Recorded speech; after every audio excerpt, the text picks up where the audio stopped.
That's what we doing. We back. You look beautiful, woman. Thank you. You know, I do what I can. You do more. I than do what I can. do. Yeah. I'm out here. You all the way out here. You know I'm out here. You like this boutique hush boutique in the building?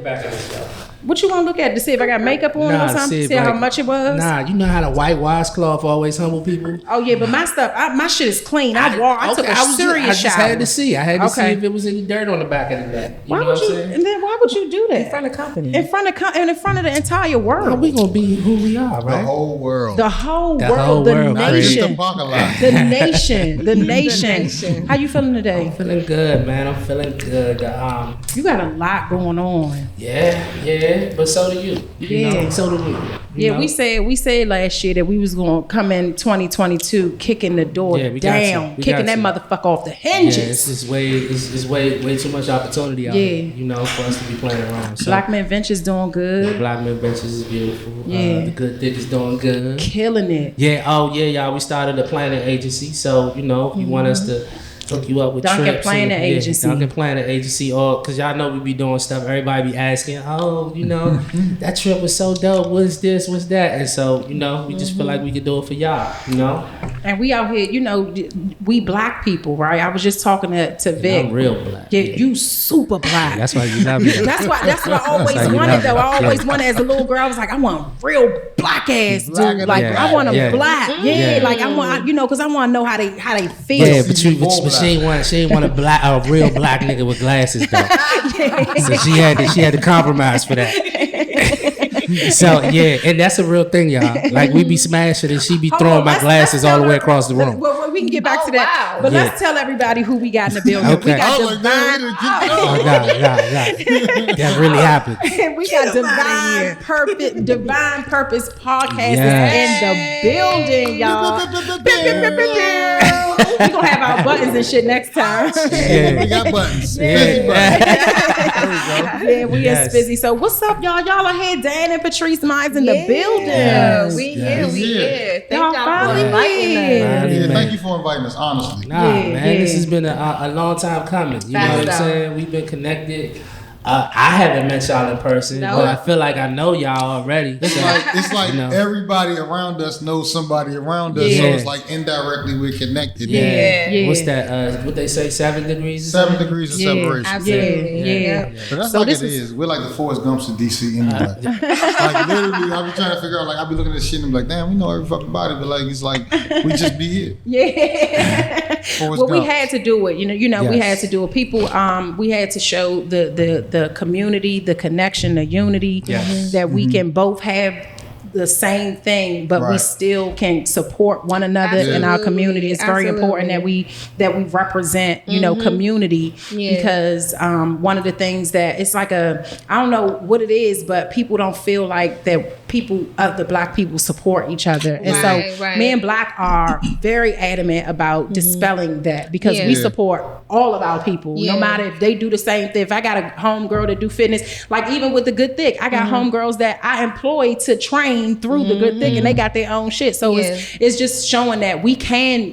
have the same thing but still build separately and together. Absolutely. That's one of the main reasons why I appreciate like being here today, because I actually want to display that. Like we talk about this all the time. Like we do a lot of different things and we kind of shy away from the word competition. So it's like some people think like, you know, because you know we are a podcast that deals with couples and couples issues, and we all do similar things. So it's a beautiful thing for people to. You don't want to get to the point where you don't have to have a Tupac and Biggie situation or none of that, because it's not competition, like you said. Like it's enough for everybody. And I think what we need to show more of is unity.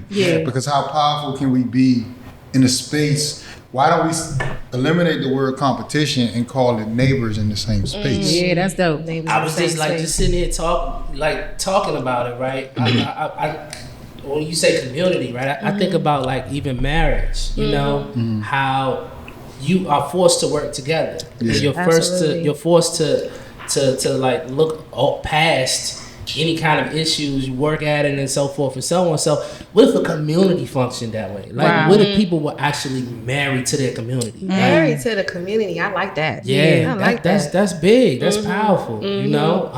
But we all know, because all of us are married, that that's a lot of work. Yeah, because it's a lot of ego. Yeah. In a way, and a lot of different people and their different personalities. And a lot of people that haven't healed, a lot of people that can't clearly see themselves. And so the more people you add to that pot, the more difficult it sometimes becomes to keep the community together. But no, I truly appreciate it. I look at it like this. A friend told me a while ago, like, do you only wear Levi jeans? Yeah. Don't you got like 5-10 different pair of jeans in your closet? Yeah. So why can't you support 10 different people? Because one thing might fit you one way and another thing might fit you another way. Like y'all are going to speak to the people that are attracted to you guys. Right. And then there's going to be people that are going to be attracted to us and what we say. Or both. Yeah. And they might enjoy all of us at the same time. They might enjoy us. But the thing is that I feel like the more we can keep pumping this, the better we'll get as a community. Because we're going to do some shit together. For sure. We got for sure. I think it's a cultural thing. Yeah. You know what I'm saying? I think that we have been pimped against each other for ages. So, you know, we're not used to not competing with each other. How long have y'all been married? Shit. Our shit is... Tell it. Let's get into it. Let's get into it. Tell it. Y'all not married? No. Tell it. Hold on. Let him tell it. So we divorced. Yeah. What? But tell a story, Dan. Tell a story. We were married at 21. Yep. We had twins at 20. Yep. Okay, we were together at 18. Yeah. Start from the beginning. Because I'm counting in my head. Shit, I'm like, hold up, 21. All right, start from the beginning. Start from the beginning. He started stalking me when we was in Virginia State. 20 years of history between us. Okay, so start from the beginning. Here we go. So he was stalking me actually since high school. Okay. And I didn't find this out until after we got together, and he told me, I saw you in the stands dancing because I was a dancer for Wilson. I played He football. said, I always was like, who is that chocolate joint right there? And then so when he saw me on campus at Virginia State, he was like, that's her. That's that little chocolate joint. That's her. That's that little chocolate joint right there. She was a little slim, little chocolate motherfucker. She used to be a pom-pom girl. She just had charisma and control. School too. So charisma and control. You know how to control it. So I knew when I get that, I already see how it moves. It's only a matter of time. I feel you. Crazy. Yep, twins at 20. Twins at 20. Yeah, we put in that work. That's that Hennessy. But so we both actually came to school with people. Like, you know, I was dating somebody, he was dating somebody. I was on some fuck shit in school, but you know, sorry. And I was just, we were friends who smashed. Yeah. Hey, we literally were fucking fuck partners. I was gonna go back to my boo. That's who I was gonna marry. And I was going he back was to just my peoples, and I was just out I here. would play around with. Like he was just that guy. And then somehow I ended up falling in love. Because I looked in her eyes. When you smash it, you look in her eyes. I said, don't look at me like that. I said, don't be looking at me in my face like that. What's wrong with you? I probably turned over and was like, and that was the moment. She knew she fucked up. So we wasn't expecting any of this, and I think so. He ended up getting kicked out of Virginia State. Yeah, I was on some. I bought DC to college, and I was in. Yeah. And so he got kicked out, and we was actually dating our sophomore year. And when he got kicked out, I was like, I'm so in love. I can't be here without him. And I left school. And so we left school. I actually was pregnant when we left. Hold. Pause real quick. I'm sorry. Let them finish. I am, but hold on. I want to ask a question before I forget. So you were in love with him at this point?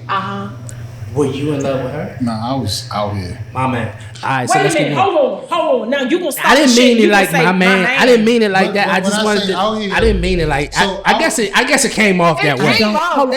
Hold on. Let me talk to your age. Don't get fucked up. Don't get fucked up. I didn't mean it like that, but go ahead. All right, go ahead, y'all. It's similar. He did just kind of high-five you across the table. I did. He did. Look at you. All right. So all right. Let's go go back to the movie. You was pregnant. Let's go back to the movie. Yes, I was pregnant, and then came home. Parents was like, "What the hell is going on?" So I ended up having an abortion, and it devastated both of us. And for somebody to not have been in love, he definitely proposed to me in February.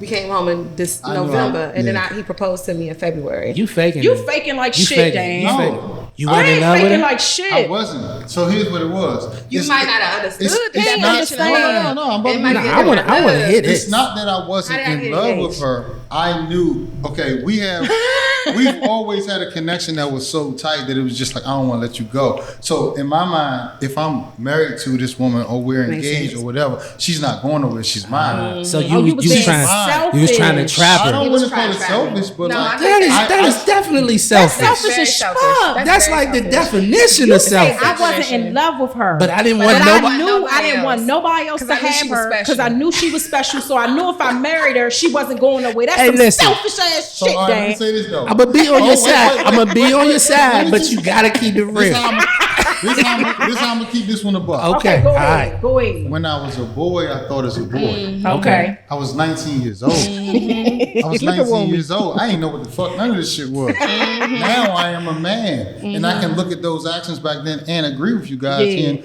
hey, that was kind of selfish. Yeah. But I was fucking 19. Yeah. That's no 100%. excuse. I don't think age has anything to do with it. That's just me. Okay, so finish your story, Patrice. So I was engaged in February. We decided that we wanted to have kids again and planned it out, literally planned it out, and knew on the day of his mother's birthday that was the day that I was ovulating. So that's probably the reason why we really had twins, because it was planned. And then so we got pregnant. Hennessy. Yeah, it was drinking Hennessy. My mother got Mother drunk had for her her album birthday. miss and went Rest in upstairs. peace. She said, "I don't care what y'all do. I got my album miss." And she went upstairs, and I was like, "Bye, Mom." So anyway, so that was so we got that was April. No, so May I was pregnant. Had the girls in December. Got married the following February. So Can I put a time out right there? Yeah, of course you can. We have now the same pregnancy she's talking about. Those same twin daughters are now 19. The exact same age we were at that time. Damn. So now I think, damn, Slim, like we were really conscious about what we were doing. Yeah. We just left them in the house and they just hit me up. Dad, I need some money. I'm gonna Uber. I'm gonna go to 2 parties tonight. I'm like, oh shit. yeah, it's interesting. Yeah, no At that Hennessy. age, It's really- we clearly remember that. Yeah, no Hennessy for them. No Hennessy for them. Well, you know. They are never definitely know. our children. It's They're called the Lit Twins. absolutely, they definitely our kids. So then we was married, we had twins. We was together for 9 years, and shit went left. Yeah. Well, yeah. What? Like, you know, this is Friends Who Smash. We real, we raw. You know what I'm saying? Transparent. This is like these cameras ain't even on. So I want to know what was the left. Yeah. What was the left? I personally wasn't. I was very controlling and not understanding or forgiving. And I was not acting as a husband should act. And I did not understand the importance of loyalty within a marriage. Ooh. Yeah. So if you have a controlling wife and a man, and here's the thing about us though, right? We have a fucking ball and we're best fucking friends. Yeah. So through all these problems in marriage, this is my motherfucking homie. Yeah. And not only is this my homie, like I'm talking about we did everything together. Yeah. We went to strip clubs together. Yeah. We partied together. Yeah. We lived great. Yeah. You know what I'm saying? We had a motherfucking ball. Yeah, it was just, man, we wasn't partying and stuff. Everything was just chaotic. Yeah. And it was just all over the place. And we just kept getting into it so much. And it got to a point where it was like, okay, you went out one weekend, I went out the other weekend. We just was like, we just might as well not be in the house together. So we was young, man. taking turns going out doing dumb shits. Just creating crazy moments involving our parents in everything that was going on. Parents and friends. And so all their siblings. Extra, why you taking this back from him and not all that. It was a lot of people in our relationship. It wasn't us. It wasn't a relationship of us. It was a relationship full of other people and other influences. So we ended up getting a divorce. We actually thought we was going to be heading in the right direction. Doing so, I thought we was about to have a turning point, and then all of a sudden he was like, "I'm done," and I was like, "This was the argument that you done off of," and that shit broke my heart because I was like, "We do this all the time." But it don't be just that though. It's built up. So it was shit in the background because I was now when you get to that point in our marriage, now in the midst of all this up and down, like we went through a whole lot. Like so we've been through. Our first apartment was when we was 19. They put us out of that apartment and never told us why. Just didn't redo the lease because we were young. It never was even more than 30 days late. They just was like, nah, y'all can't come back here no more. Now, we used to have parties and all that shit. We 19, we don't y'all knew what it was. Y'all knew what it was. You gonna say we ain't know. I ain't gotta keep it real. You knew what it was. But you know what Dan do though? Dan will talk. Dan will say, I don't know, but then this, and this. Yeah. Dan, you know. Yeah. Nigga, I mean, man, the other day the cop pulled me over. I don't know why, man. But look, so I was doing 125. You know what I'm saying? Yeah, my tags is dead, but I got insurance though. I swear that's Daniel. Daniel always say he don't know why, and then later on explain the why. And I'm like, nigga, that was the why. That's why y'all got put out, so man. we got put out there. So then we ended up having to go to Hold up. Why y'all get put out? Because they was partying and shit. I want him to say, why did y'all get put out? Probably because we was the kickback spot. Probably. All right, okay. So then we go to the next spot, right? The next spot we go to is in Riverdale, right? Riverdale is cool when we were staying there because my aunt was across the street. Some of my homies, we from uptown, so some of my homies actually moved out around there. So it was like the same niggas I grew up with. I'm like, damn, you in this apartment, you in that apartment. So now I feel spot. we become a kickback spot in Again. Riverdale. Niggas in the same thing. I'm like, damn, how we all end up out here? But fuck it. We was that house. Yeah. We end up leaving that house, and because we fell on financial hard times and end up moving back in my people's house. And we moved back in my people's house. It's interesting because it was friction between her and my family at the time. And my brother was the only reason we moved in there. My brother was away on what we call vacation. No, he was locked up. The people would have knew that. Right, yeah. The people would have knew. I knew what he meant. I knew what he meant. So now we're at that house. We're at that house, and I'm talking about we saved the money and still was fucking up money and still was doing what we do, and we ended up getting the only place that would take us in was Kentland. We moved into a 1-bedroom apartment. And I'm saying all this for a reason for what she said. Okay. Moved into a 1-bedroom apartment and right across the hall from the people that showed soaps and the motherfucking deodorants and all that shit. Incense and shit. Right, but we did good and ended up getting a townhome within Kentland. Because we started changing over financially. Yeah. And then all this down that time, I'm feeling myself because now I'm working 2 jobs. She working. We got a little bit more money coming in, and so I can play a little bit more. And I'm out here doing what I do again. Dollars can disappear. Nobody really knows, and I end up falling in love with somebody else, and I split. God damn! Out of all the shit we've been through, so it really wasn't. That shit gave me goosebumps. Like because for you. The words, not I start fucking with somebody, but I fell in love with somebody. That shit is stinging. We don't hide away. I don't hide away from my shit. It's way different. It's deep. I don't hide. Emotional affairs are worse than physical affairs to me. So anyway, so we go through that, and that's how we ended up getting a divorce. Okay. So it wasn't just we went through some shit. It was fucked up on my end, and I wish, they say you'll never take nothing back. I wish I could take that fucking back because where we were headed was. My bad. So, you left though, yeah. Right? Okay. No, I actually kicked them out. She kicked me out because she had enough of that shit. Yeah, I ended up moving back into my mother's house uptown. Okay. Niggas ran away like, you back around the way. I'm like, nah, oh shit, oh the fuck I get back here. Then I ended up moving again and get my own apartment not too far from them because I always wanted to stay close to my daughters. Right. And she's still my fucking friend. Yeah. I was not his friend. She wasn't my friend, but in my mind, she was my friend. He didn't understand why I couldn't be his friend. Yeah. You hurt me. Yeah. I'm not gonna be your friend. You Shit actually like fucked me over. So you fell in love with somebody, and then what happened? Like with that, like how did that play out? Oh, Dan, what happened? I ended up getting remarried. You married the lady you fell in love with. That's nigga Dan. I ain't shit. So listen. Nigga Dan. This So nigga let Dan. me tell you something though. So you know, a lot of people be like, "Damn, nigga, you do all this shit for her, and she this, you know, man, you a simp ass nigga." Da, da, da. The shit I put her through, man, I don't even deserve this woman sitting to my left right here.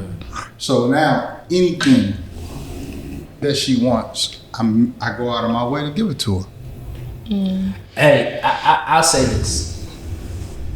I think it takes a lot of courage to sit through your story and probably say it over and over again. Yeah, and for sure. accept it. There's so many people want to hear this story. Yeah, but I know It hurts. I know it gotta hurt. It gotta hurt for you to tell it. it. Makes me look at myself. Yeah, and then you gotta do it every time you tell a story. So I'll say this to you. I commend you on that. You know what I'm saying? That's some strong shit right there, dog. But let me tell you why I can do it though, because what was birthed from all of that was so much wisdom and knowledge, right? Yeah. Because you learn from your mistakes, and I made a shitload of them, and she did too. But I made big mistakes. Yeah. But through going through those trials and those tribulations, now we're able to help so many other people. So y'all got back together and decided not to remarry. Yeah, so we got back together This shit after is even 7 another story. years. After 7 years, we literally his wife at the time, she left, and Cause I ain't shit. yeah, he just not shit. I mean, it's not that. It's just You weren't. he wasn't self-aware. He was. Yeah. He's really not self-aware. Therapy helps. And and that's what it is. So it's one of those things. Is like I'm very patient with Daniel, and for some reason, I just know I see parts of him and understand why he's doing the things that he does. And it's not that I'm making an excuse for him, but it's like I'm like, do you know that you did this because back when your mother said this and you thought this, and I connected to him for him, and he'd be like, oh. So even in our therapy sessions, our therapist was like, She's not your therapist. Yeah, as I started getting busy, she was like, she can't be your therapist. Like, you can't just talk to her all the time. I had to really work on myself about everything that you got going on. So we got back together after 7 years, and when we got back together, my parents originally blessed the union and was like, oh, redemption, this is amazing, like we support this, that y'all getting back together. We was going to a church at the time, and the church found out, well, I told the church that I was getting back with Daniel. They did not like it, and they kicked me out the church, and my parents stopped talking to me. How did church kick you out the church? Cause Yo, our story is crazy, man. We got so many ups and downs. I would ask you to church, but I ain't, you know. Nah, we're not gonna do that. I know. Please don't do it. Please don't do We're not gonna do that. So you said the church kicked you out, and then your parents. So the stopped. church kicked me out, and then my parents no longer gave their praise to our relationship. So I moved, even though they blessed me to move out and all that stuff. So we moved back in, and it's been rough. It's been rough as fuck. But we here. How long has the move back in been? 4 years. The reason why I brought up the church, the reason why I brought that up is because the reason why I don't want to get married is because I refuse to allow the people that threw me away because they thought I was dirty come back into my life because they think I'm now clean. And so you're either going to accept me dirty or don't accept me at all. So that's why I don't want to get married. Yeah. And I don't think you dirty. Especially you got on the white, you know what I'm saying? Yeah.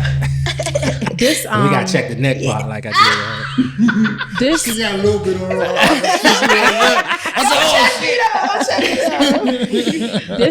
This story has like made me so emotional because I'm glad to know that y'all are in therapy. Both of you, right? Because it's different shit going on with both of you. And so now you have like the church and you're not Are you still not talking to your parents? No, still not talking to them. So that shit right there is so deep, right? Because now you're in the Bible it says you leave your family and cleave to your wife, your husband. Well, in this case, your husband, right, and the wife, right? But so you made a conscious decision to say, all right, y'all not gonna talk to me, but I'm going to still be with him, right? That has to be a lot of pressure on you because as a man and as the person that she chose to be with when her church and her parents said, we done. So as you know a man, what I mean? As a man, I understand. So like I know her father, right? Yeah. I met her father when I was 19 years old. And her father, when we first got married, said, because we had children out of wedlock, and he said, and we're students of the Bible, right? Like we love everybody of all different walks in faith, whether you have a faith or not, right? Our foundation is biblical, So there are, and we understand the God body concept, right? So it's like, we are reflections of the Most High. Yeah. Understanding that you're reflections of the Most High, and if that's going to be your foundation, it says in that word, when that day comes, I come to separate mothers from daughters. Yeah. I come to cause chaos, and it's going to be a separation, right? And at the same time, when her father said, when you going to make my daughter innocent, I understood what that meant. I'm taking her on. Like you said, you separate from your parents and the two cleave and become one. Right. So I don't really look at it like a bad thing, even though it kind of is a bad thing. I'm supposed to be responsible for her. And I think if her family and my family were really like within our union, that was one of the biggest problems in our first marriage. Having too many people. And so almost indirectly people staying away really made us cleave and become one. Like when we got problems now, she can't run to her parents or her friends. And I don't run to my friends. I ain't running out to no other woman, or I'm not running back to my family. And my mother's passed, so she don't have to no longer compete with another woman because I was a mama's boy as well. Still out. Yeah. I don't think because I understand. It's just things that I've grown to understand that my mother wasn't perfect. Okay. And I looked at my mother as perfect as most mother's boys do. Like I did a lot of work on myself. Yeah. The work is the most important part of marriage. I know with Black and I, things can get so tough. And when they get real tough for me is when I see how I'm being the problem in our marriage. And it's because of the things I haven't healed from, the trauma and the past relationships that when he triggers me, he doesn't even know that he has done something that has triggered me so deep, right? And I'm gonna keep saying this because I need people to know, because people see us and say, oh, Forever Duncan, y'all inspire. We had a tough year in 2021. I was ready to leave him. She left me 6 times during the corona, man. 6 motherfucking times. I said, he said 6 times during the corona. No, what is the worst shit we missed? And you leave it out here and it's all corona out there. We're supposed to be quarantining. We're supposed to be quarantining and you leave it. First of all, put your mask on before you leave. We ain't know this is dying back then. This is first of all, if you leave out this house, you better come back with a mask on. And look, hey, before you come back in here, you better stay at a hotel for 14 days. Nah, does she do that one day? Does she do that? I'm mad at you. Oh, yeah, I do that. I get a fucking room tonight. I get a room. Oh, bitch, what I just need a break. I need a break. What? Who coming over there? Where you staying at? I be like, don't call me. I just need a break. Next thing I know, this nigga blowing up my phone. He's like, what hotel room you in? Exactly. He calls you. I'm in the lobby. What room? What room you in? Let me tell you something. Y'all totally different. Black ain't following me nowhere. He not following. He has never. we've been together for 9 years. We've been married for 5. He has never chased me. What? Never. He has never. I am just finding out. No. Wait a minute, hold on. Don't interrupt me. I am just finding out maybe like 2 months ago that he can be jealous, because I would tell Nick and Woo like, Black he is not a jealous person. And so I come from relationships with niggas like, the first time we had sex, you moving in with me. And if I say I'm going out, ain't no coochie that good. No, I mean, yours is great. It's amazing. Watch your motherfucking mouth, dog. No, listen what I'm saying. No, it is that good because niggas was moving me in. Don't make me. No, it was niggas that good. Was moving me in. No, Niggas it was good for them. Niggas was moving See, me that's in. what I'm saying. It's a Let difference. me finish talking before you blow me. So he what was okay, so a few months ago we watching what's the show we was watching what was the joint about the relationship? Yeah, the relationship joint. The relationship. Love at first. No, not Love at First Sight. Put a ring on it. Put a ring on it. Oh, So we watching it, right? And I'm like, this shit is wild. So in that show, they are having problems, right? And they get to go on dates with other people. Yeah. So we looking at it, and I'm like, damn. So I'm like, oh. So one of the dudes was pissed that his girl. He was throwing up. He couldn't even get himself together. Yeah. She went out. Yeah, she went on a date. He was throwing up. I was like, that'll never be you. You would never. You wouldn't even be tripping if I went on another date. And he was like, just play his cards close. no, to he him. was That's all like, that is. so you think I don't get jealous? I was like, fuck no, never. Like, I'm telling you, in our whole 9 years, like, I was so used to telling somebody I'm going to the club, a dude I'm messing with, and I come out and he got a note on my car with the time, like, Ooh, that's let me tell you wild something. That's the type of jealous I'm used to. He don't do that. Let me give you something from a man's perspective, right? So I hear what you say about him, and you heard what me chasing her. So they're man shit, right? If that man chooses you to be his woman, oh, you better believe he don't. If you say that, oh, it's getting to him. But he ain't gonna show you that. He never has shown me. Wait. Oh, my bad. But with me, I just be like, before it even go, I've been through too much, and I done done too much, so it might be a little different. I done too much. That's his conscience. So my conscience tells me, oh, she gonna be on get back. Yeah, I feel. Oh, you ain't gonna know it, motherfucker. Get the fuck. Yeah. But in your situation, it's probably like, listen, it also shows security. And women want and need security. And a man that shows too emotion at times, emotion sometimes can be a sign of weakness. So no, for me, it wasn't just that. Let me know when it's my turn. I'm about to let you know because I haven't really gotten out. So for me, even when we got together, I used to lie to him and tell him I'm going out just so he can get jealous. Let me tell you. This is you spoke about your trauma. Let me speak about mine. We all got trauma. So my trauma was I'm thinking that because he's not chasing me, he don't really fuck with me. Yeah. Because you know why? I have been conditioned that niggas chase me. They do wild shit. They come bust my windows out. That's not my healthy, brother. though. Look, my brother, my Sam had to Sam already know the type of dudes that was just wild. You know what I'm saying? Wild for me. And so Black has never been that way. Like I used to, when we first started dating, I used to tell him like, oh, I'm about to go out. And I may even send him a picture like I'm wearing this, and he'd be like, all right, have fun. Man, I'll be in the house. I look at the clock. I'm like, it's 1 o'clock. This nigga ain't even checking on me. My car's still outside. I don't got no notes on my car. What's going on? That's the motherfucker that's really gonna go there for you. So I'm like, this nigga don't care. And then even the next day, I'm like, all right, it's 8 a.m. This nigga still ain't called me. He ain't text me good morning. No, I'm like, he ain't even called me. I'd have been nigga. They wasn't living together. At the door.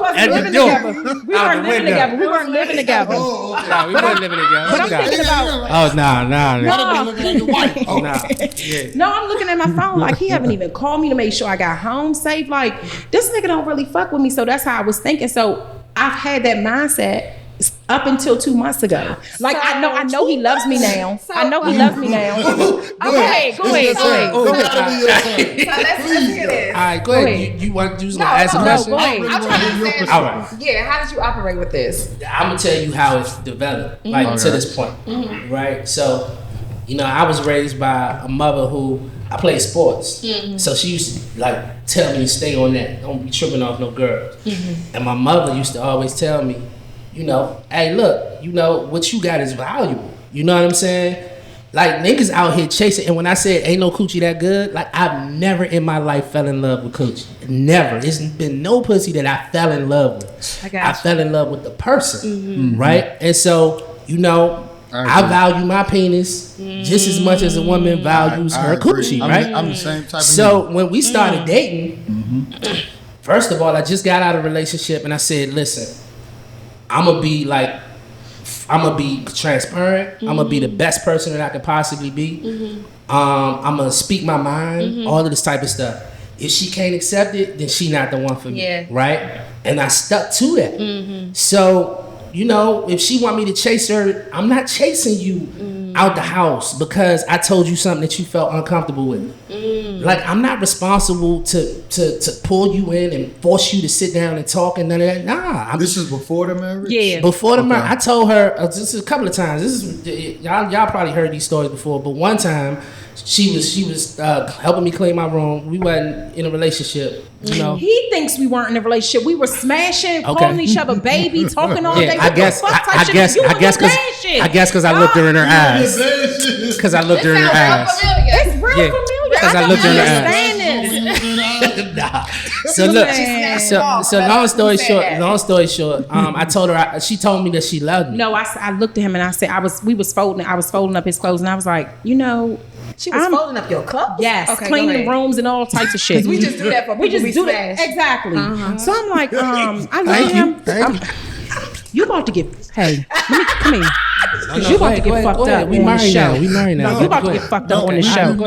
We do not support domestic violence. I think that's how you say that shit. Domestic violence. Domesticated violence. Have his back. She always no, I looked at him and I was like, I think I'm falling in love with you. And he looked at me. Let me say what I said. What you say? I said, hey, listen. Oh, you started off with, hey, listen. Yes. Hey, listen. Hold on, wait. I can't hear nothing else. You. I literally can't hear nothing else. Hey, listen. I would really appreciate if you didn't say that to me. That's what you said back. It makes me feel uncomfortable. It makes me feel like I'm gonna have to respond. You know, I'm gonna have to say something back to you. I told him I said, because Russia, he wasn't there yet. I wasn't there yet. He loved me. How she gonna tell me that? So because you here today. So hold on. She knew this. Hold on. She knew this. Do you think, because this is two stories back to back, that the woman falls in love first?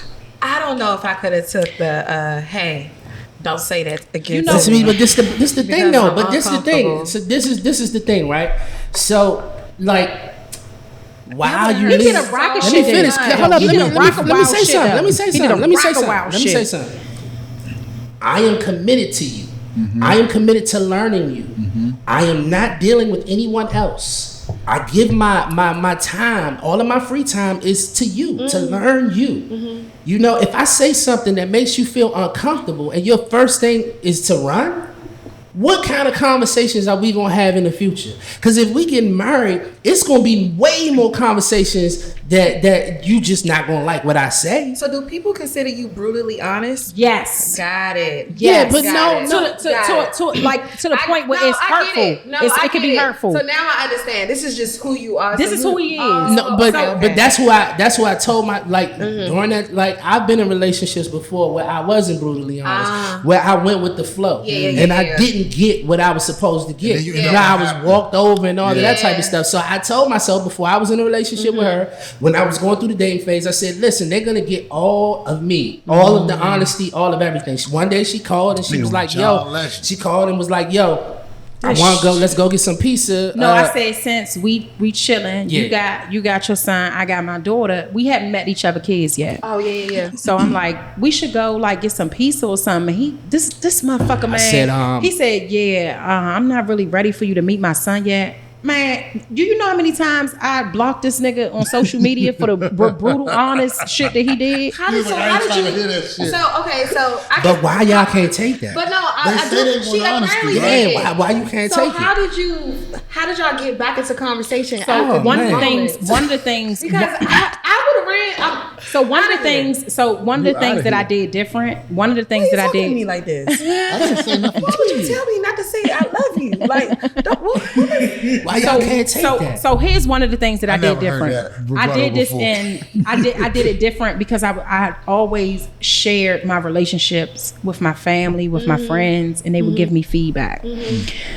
I knew that I felt different about him, right? I have been in relationships where niggas was locking me in basements, like just wild shit. Like I've been in really bad, unhealthy relationships, right? Cheated on, I'm pregnant, they got somebody else pregnant, just all types of wild shit, right? So I knew that I felt different with him, right? Even though he's a musician, because I've always dated like musicians, you know, people in entertainment, dope boys, like, you know, those type of dudes, like the it guy, like the person who everybody want to mess with, right?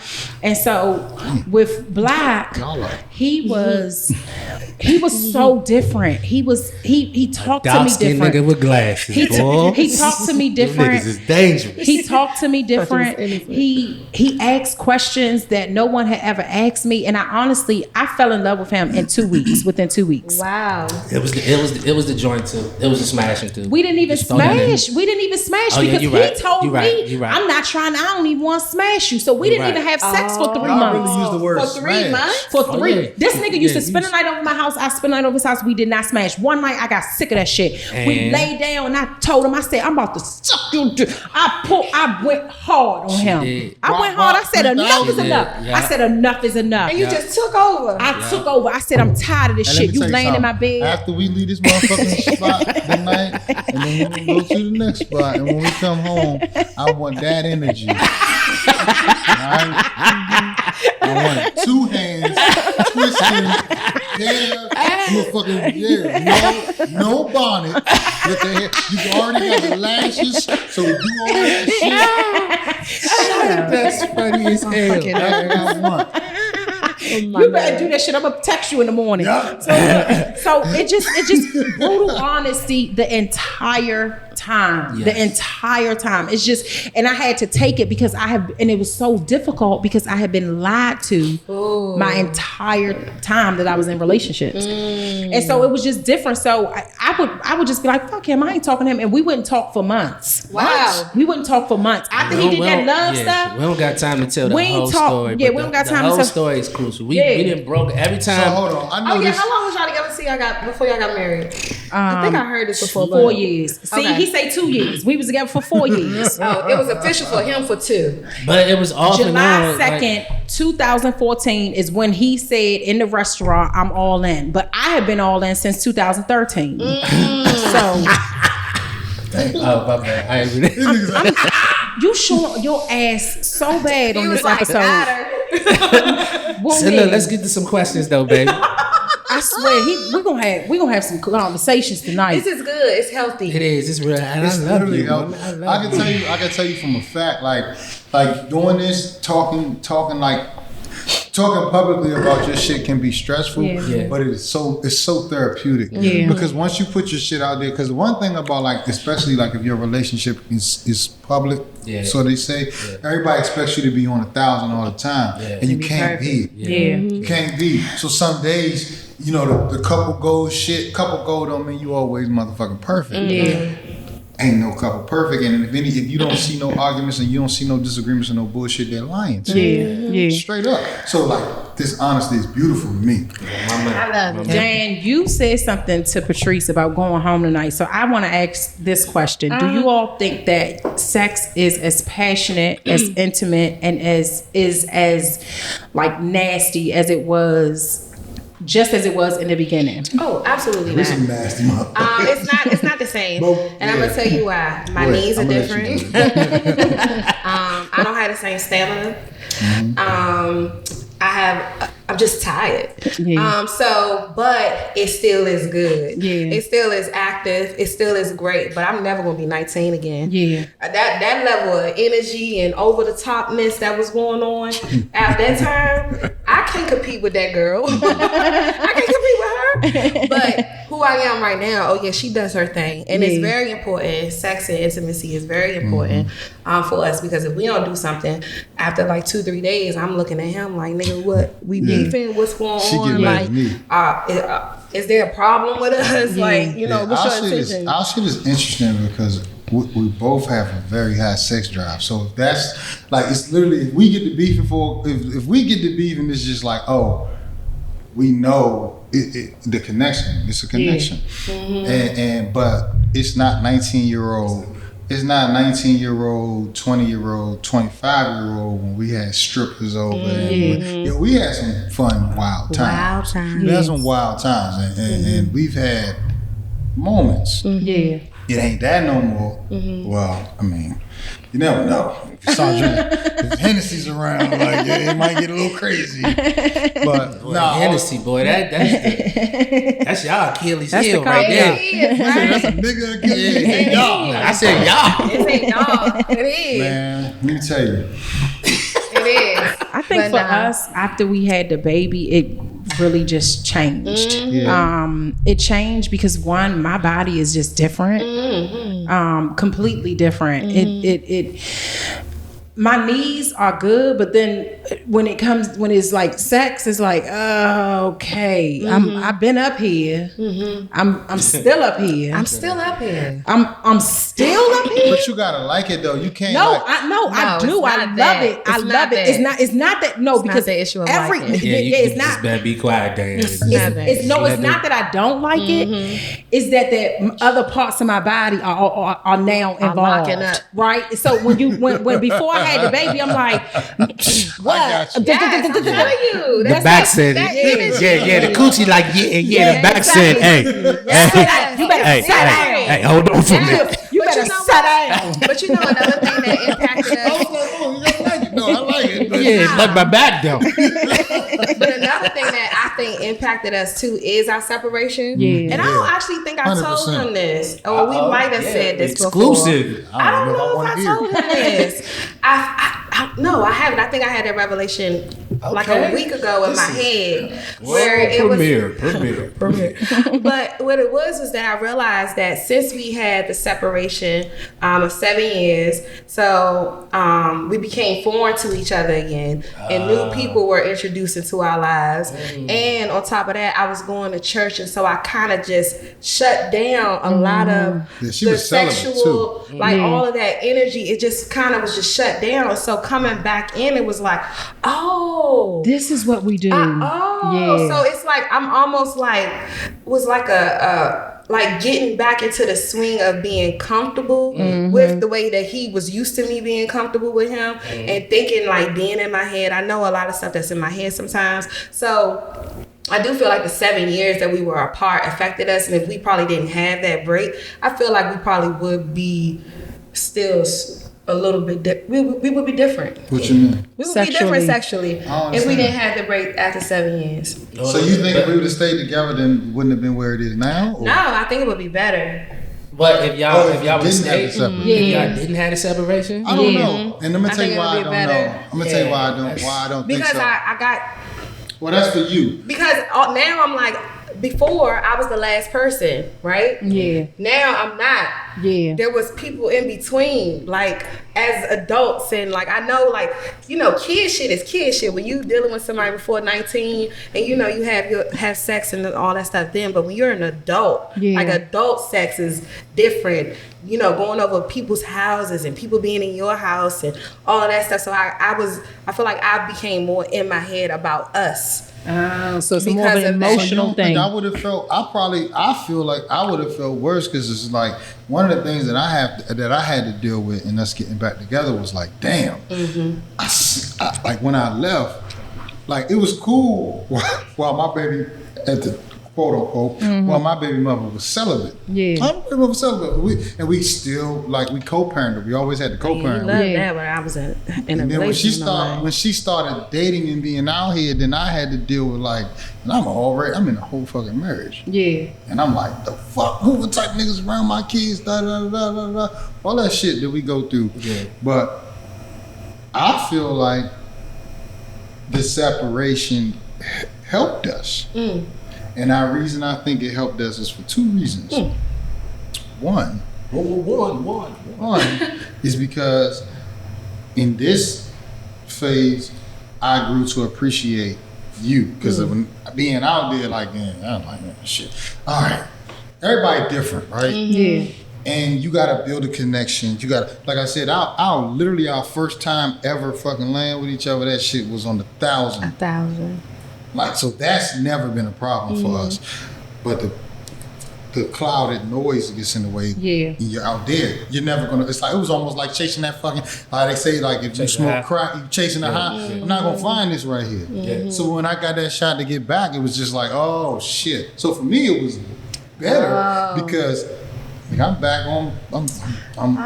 So you back with your baby, but she like, damn, I'm back with my baby. Like hers was like question mark, exclamation mark. Yours was like exclamation mark, exclamation mark. I know it ain't shit out there. Yeah. And if it is shit out there, I'm fucking cool with this right here. Yeah. So I don't even like, and I'm not no motherfucking Denzel or Will Smith or nothing, but I Nigga, you dang. I'm Daniel Myers. And I'm good with women, right? And I know how to approach women. And I'm not even saying that this is no brag, this is nothing. Like I'm actually more comfortable around women than men. Yeah.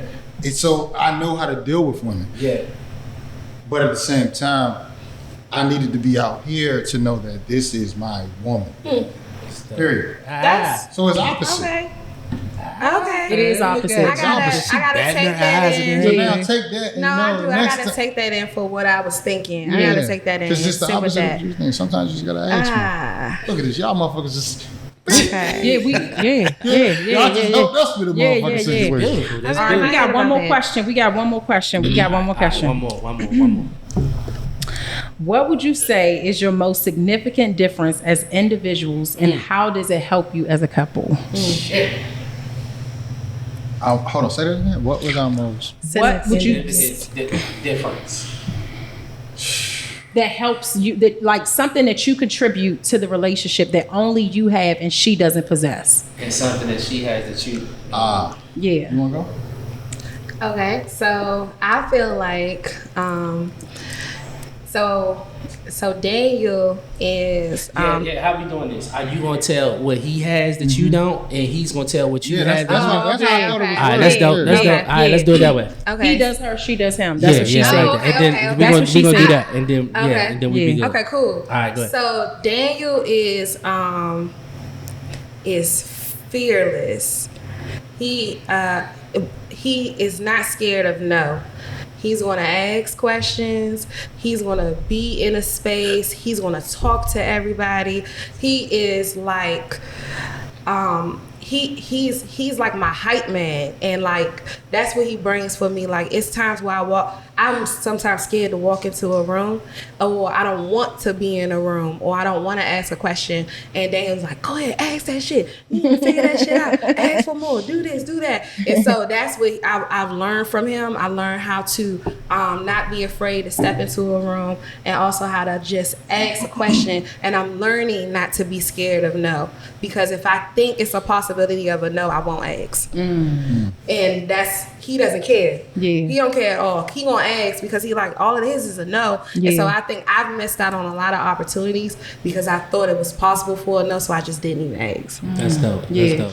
What about you, Dan? Patrice, that's interesting. To my fearless, Patrice is cautious. So I'm fearless to the point, and I'm talking about. How dope is that? I'm talking about. I've put myself in situations where it could cost me my life. Damn. And I literally have said to her, she saved my life twice. Like, cause where I knew where I was headed when I was 19, and I knew where I was headed right before we got back together, because I put myself in another jam, and both times she was there, and I was able to lean on my woman. Now, Patrice is very cautious. So I'm fearless to the point where I'll put myself in situations. Now, that fearlessness all leads to opportunities. But that fearlessness can also lead to like, damn. It could be a detriment. How the fuck did I get myself in this situation? Now, because she's so cautious, you're so cautious, that my fearlessness and her cautiousness, it really creates a perfect. It really levels it. It really, because like I can bring, if she could just come up to some of my fears, and I can come to some of her caution. And that's and I truly, honestly feel like where we are today. Yeah, it's the space we're in. That's the space we're in right now, and the things that are happening in our lives are reflecting and showing that. And it's just like literally, we have to just stay there, stay true to one another, stay friends, and our way of dealing with a lot of things, we kind of are lighthearted and keep a comedic way through things. That's dope. That's dope.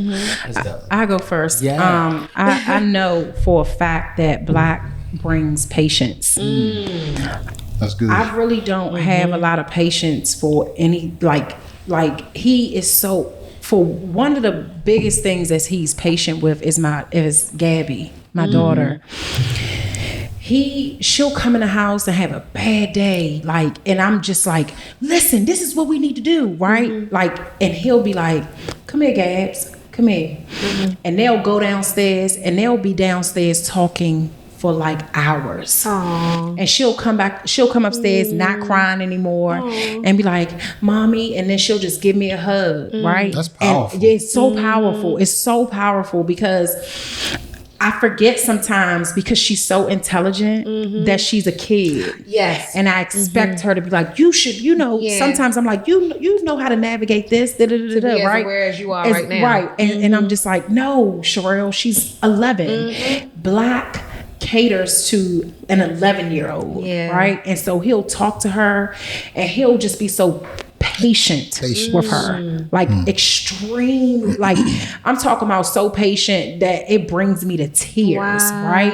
And so I admire that, right? I admire that so much. He's very patient with our kids. I don't think he's as patient with the new baby as he is with Blake and Gabby. And so that's when I come in like, hey, you're doing a little bit too much. Let me take her on. You wilding right now. But his patience is definitely something that he brings to our marriage. That's patience is a virtue. It is. Y'all said some deep stuff. I'm about to blow y'all. The way she cleaned the kitchen. It's like, nah, I'm just All she can do. She's the only one. She get the baseboard. I swear, don't nobody clean the kitchen like she even go on the garbage disposal. Exactly. How ambitious my wife is and how resourceful she is. I used to be upset with her because like when we first started dating, I've done some great things in my life, but it takes me a minute to do it. Like I have an idea, and then I'll talk myself out of it sometimes. Overthinking? I do all of that, man. Or not being confident enough. Let this lady have an idea. If she has an idea, everybody who she needs for that idea is going to find out tonight. Shaking her head. Look at Wu shaking her head. I just called woman yesterday. I'm telling you, if she has an idea, dog. I just called you yesterday. She moves on it. She moves on it so quick. You know what I'm saying? And then and she just uses all of her resources. And she really attacks it. And the wild part about it is sometimes she attacks it and she don't even know what she's doing. And she just jump in the pool. I'll figure out the doggy paddle. Exactly. I was just doggy paddle, so I'll figure shit out. But do you realize how admirable that is, though? Yeah. For you to jump into something, you don't even know what you're doing. You don't know nothing about it, but you moving in the room like you do. You talking to people to bring them on. You convincing them that you know what the hell you doing. And they all in, and they don't know you know what you doing. But they like, oh, Sherelle got us. We good. Yeah, exactly. So she always say, and this is just from a social media standpoint, she always said, God knew. When I tell you, it gotta be her. It don't have to be me. That's crazy. I'm still on my time. Okay, go ahead. I just want to say, y'all try to hijack my moment. You know what I'm saying? Because that was powerful the way you just big up your woman. That's beautiful. So I just really admire that about her, that she just go hard. You know what I'm saying? And I just appreciate it so much because it makes me level up. Damn. There's no way I can be. There's no way that I can't be mediocre. That's funny. My son, I remember one day he came home. He did something, and one day we had a conversation, and the whole conversation was about nobody in this house is mediocre. When I tell you, like, everybody went to their room upset, even me. Me, my son, Gabby, everybody was like, "Oh, she on." I went She went off. I'm but like, y'all got me it. messed up in here. If y'all think y'all gonna leave this house and be mediocre, y'all got another motherfucking thing coming. Ain't nobody in this house mediocre. Wow. Ain't nobody on no lazy shit. Everybody is doing their absolute best. Awesome. Everybody in here is great. Everybody in here is reaching for higher than the sky. I don't know what's higher than the sky, but y'all got me messed up if y'all think I'm accepting mediocre lazy shit. And the crazy thing about it is, I was pissed. And I was with her, but we was on the team together. I went on him. I was like, shit. Yeah, I was. I said you too. Yeah.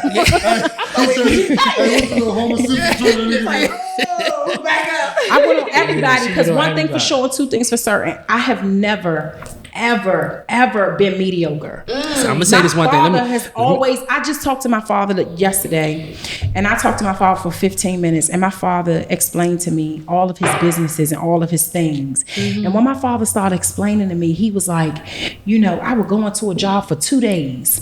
After 2 days, I was made manager. After this, I was a supervisor. I went into a car to sell cars. Next thing you know, I built a car. And I said, this is why. That's why you're the way you are. This is why. It's no way that I can accept anything less than your absolute best. And even more than that, sometimes I need. Yeah. I need you to be better than your best. It also shows the power of women that have fathers in their lives. And they go out and they have an example. And so a woman that has fathers in their life, any woman that I've ever actually taken serious, as I reflect back, their fathers were in their lives. So they had a what do you call that? Father. Nah, not just a father, but it's something that you point to that's going to... An example, they had a role model, an example of what their man should reflect. And if their man falls less of their father, then... Hey. One thing I will say, and then we got to go, but my father, my father has been sick, right? And I've told Black, I've always kind of resented him because he was always so hard on me. I'm the oldest of 6. My father never hugged me when I was young, for real. He never was really affectionate to me. But what I do remember is my father always held me accountable when it came to my business and school. He said, even if you don't go to college, when you go to school, you do your absolute best. Yeah. And I always got straight A's. Wow. He said, you're not proving anything to them. You're proving that you're disciplined and you can be committed to a job. Yeah. And you can be committed to what you said you was going to do and committed to this service. So when you go to school, you do your absolute best. And he used to always tell me, do better than your best, right? And so he was very stern and strict and straightforward in business. But he hugged my sisters. He hugged my brothers, right? So I seen a different side of him. So when I got older, I kind of resented him. My father would call me all the time now and be like, hey, what's going on? And so the conversation that I had with him the other day, I was like, all right, I get it now. You needed me to be this because of who I am. You saw who I was the whole time. And because my mother was the nurturer. My mother would hug me, play with me, all of that stuff. But my father didn't do that, right? But my father, I told him, I said, I finally realized what your purpose was, other than just, being my dad. Your purpose was to mold me and prepare me for all the things that were coming my way as far as business. Because I don't fuck around with business. Yeah. I don't play about that. Yeah. I don't play about school with my kids, right? Like if you're not doing what you're supposed to do, we got some problems. Yeah, something's going on. Some serious problems, right? Yeah. Because you can't do this, you can't do nothing else. You know what I mean? And that's just how I view it. And so that resonated with me a lot, but I won't get into that. Yeah, it's deep. It's deep. But first of all, we want to thank y'all. Yeah. Man, this has been a dope joint, man. Yes, thank you for your patience. We are in Spizzy Studios. Make sure y'all go to Spizzy. They have 2 locations. Drink Spizzy on Instagram. At Drink Spizzy. Camp Springs, and they're also in Brandywine, Maryland. Yes. Follow Friends Who Smash on social media. Friends Who Smash podcast on social media. Yes, we're going to have some merch. Also, Duncan Planning Agency. If you want us to help you plan some kind of special occasion or something, send an email to duncanplanningagency@gmail.com. We're only taking on a few customers per month. This has been an amazing show. We got Divine Purpose Podcast in the building. Make sure y'all want to plug anything while y'all... it's 2022. What y'all doing? We together. 2022. So, thank you for inviting us. We are Divine Purpose Podcast on all social media platforms. Actually, no, Facebook.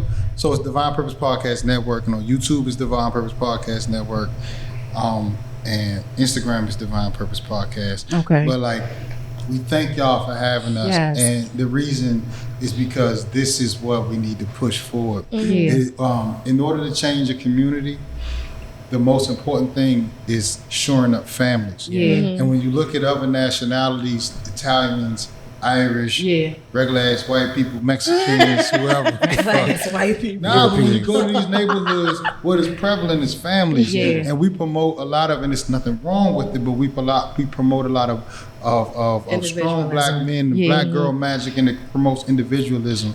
So what we're trying to promote is healthy relationships and healthy families, because no community is shored up. There's no such thing as a community without families. So we appreciate what y'all doing. Thank you for having us. Y'all gotta have us on y'all podcast. So y'all 2022, we already started our live shows, and so we'll be doing more live shows, probably once a month. And Culture Coffee too. We're gonna start doing some couples events like yoga and meditation and game nights and stuff like that. Build intimacy. Let's talk. And then also J Virtual Business Solutions. Clients, because she got clients. I got clients. You do. Thank y'all so much. Thank y'all so much. This for real, y'all. Y'all, once again, we are Friends Who Smash Podcast, and we out. Peace. I love you, baby. Love you too. Peace. Bye, Oh shit, I love you, baby.